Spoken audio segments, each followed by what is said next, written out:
Hey everyone, welcome back to CSS tutorial for beginners. Today we're going to learn about CSS Transform.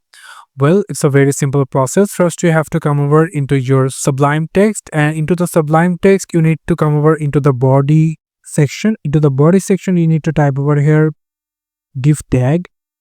Into the div tag, you can simply add a ID, and the ID name will be P1.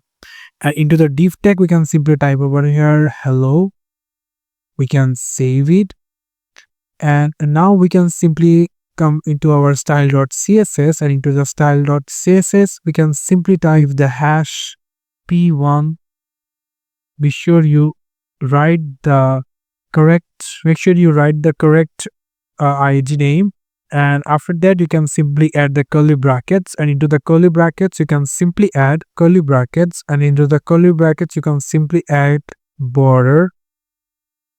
Into the border you can simply type over here 4 pixel solid,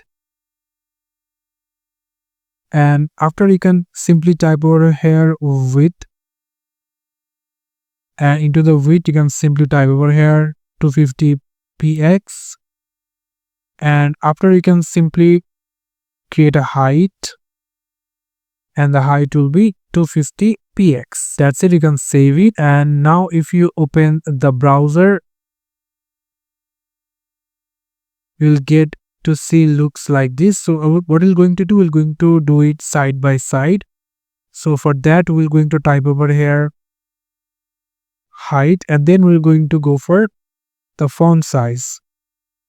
So I'm going to make the font size about 222 to 5 pixel,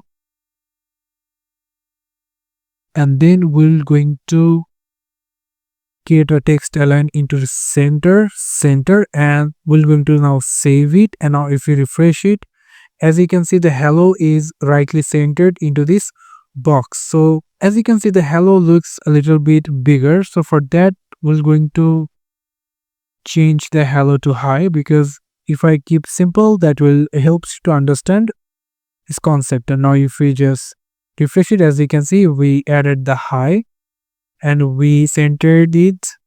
After the text align, we can simply add the background, and the background should be light blue sky, light sky blue. We can simply add, and then we can simply save it.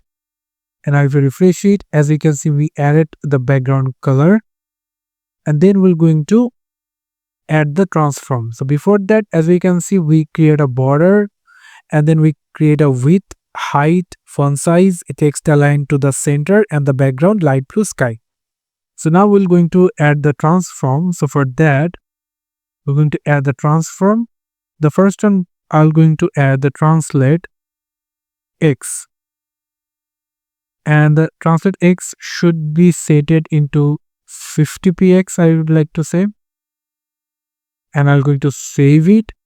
And now if I refresh it, as you can see, by translate I can simply created some space at my left side. So x is always created the space for the left side.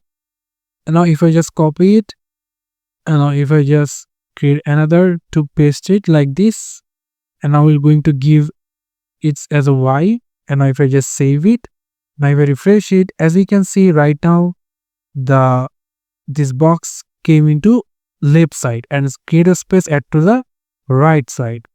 If I just copy it, if I just paste it and change it to the rotate, and if I just give the value to 180 degree, that's it. If I just save it, and now if we refresh it over here like this, as you can see, at the right side, its x is always going to the right side and the y is always going to the left side. So if I just going to type over here transform, and if I just type over here rotate y and give the value to 180 80 px or degree. And if I now save it, if I just refresh it, as you can see right now, the right side is change the rotation into 180 degree. So now you make sure or be confident with that the x value always affected to the right side and the y value always affected to the left side. And after we're going to give transform another time and try to use the rotate z as a z. And if I give the value into 180 degree again, I'm going to save it. What will happen? It will rotate all the x and y. If we give the rotate as z, it will rotate x and y both. After we're going to create transform another time and going to give a new attribute called scale. I'm going to use scale x and give the scale to 3. That's it. Going to save it. And now if I just refresh it, as you can see, x always affected the right side. Now if I try it for the left side to type transform scale to y and the rotation should be 3. And if I just save it, you can see it's affected to the upper side. Right now it's affected to the upper side from the scale. And then now if I just type over here transform another time, and now if I give only scale, it will affect the xy both. So for that, if I type over here 2 and 2, and if I save it and I will refresh it, as you can see, it's affected with the x and y both. That's why it's only uses scale. And now if I type over here transform another time,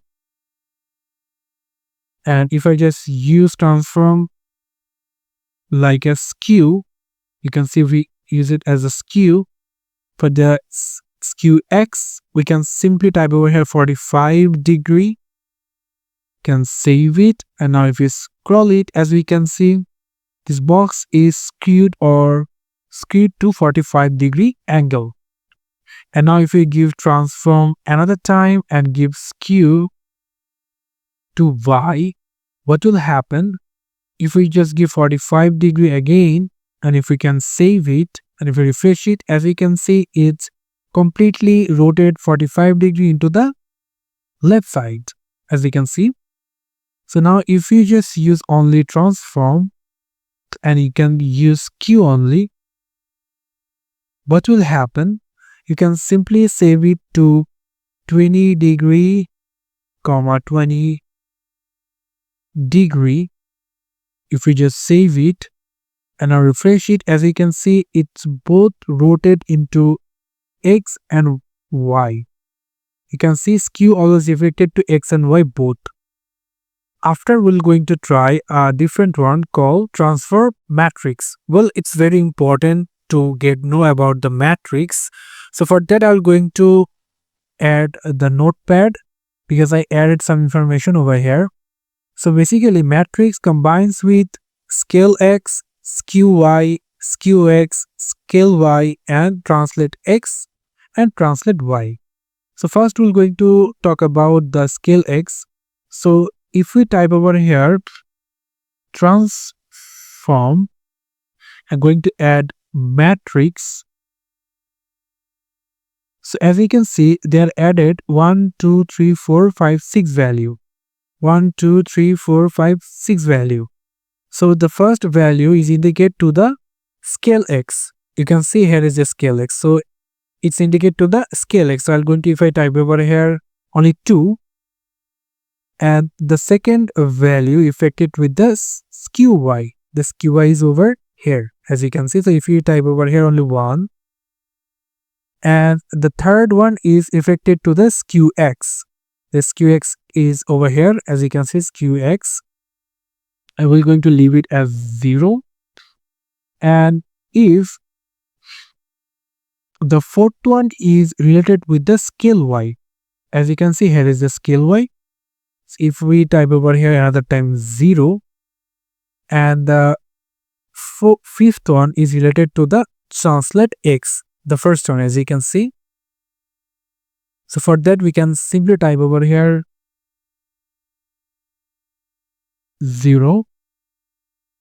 And for the last one, translate Y, I am going to give it 5. That's it. I can simply save it right now. And now if I refresh it, it's vanished. So here we need to give some value, like I'm going to get a 1, to give 1, and everything going to give a value called 1 and going to save it. And now if you refresh it, the matrix will looks like this. Matrix combined with scale X, skew Y, skew X, scale Y, translate X, and translate Y. This row is defined with this row. Scale X, scale Y, skew X, skew Y, scale Y, translate X, and translate Y. So that's it for the transform in HTML by using CSS. Thank you so much for watching this video. I hope to see you for another videos. Till then, goodbye.